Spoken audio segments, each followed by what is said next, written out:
अरे विनोद, अरे तिवारी काका, अरे बाबू रुक रे। हाँ ए विनोद नमस्ते। का हाल बा विनोद? हाँ तो उम्मीद बा कि भाई सबके बढ़िया और मस्त की और खुशखबरी बा विनोद। हाँ अरे बाबू सुन सुन इधर आओ।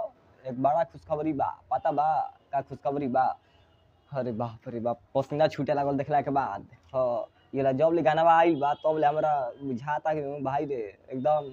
हाँ तहलका मचे वाला बा भोजपुरी में है। बाबू रुक जाओ थोड़ा, बढ़िया से कर लेने दो।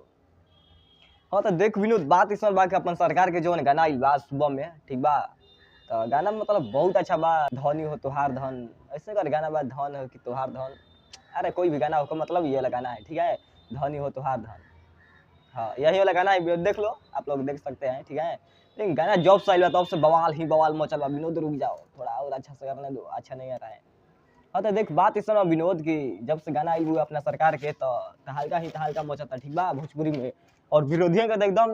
हाँ हाँ जगदेव, विरोधियों के लहका तो एकदम बुझाता कि कोरिया होगी बड़ा सा, ठीक बा? और ये गाना पे बहुत सारा आरोप लग रहा बा कि गाना चोरी के हो तो हो यह होगा, मतलब गाना ट्रेंडिंग में गइल तो चोरी के हो गइल है। गाना ट्रेंडिंग में ना गइल तो चोरी के ना रहे है, ये सब बात है।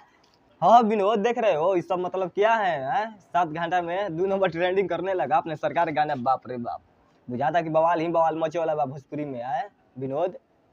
बवाल मची नू है, अपना सरकारी गाना ट्रेंडिंग चल रहा है। हम बोले थे सुबह में, बोले थे ना आप लोग को कि गाना ट्रेंडिंग में पक्का जाएगा शाम तक। शाम नहीं हुआ, अभी 7 घंटा में एकदम। हाँ इतिहास रच दिया नया फिर से है, भोजपुरी में इतिहास रच दिया ना।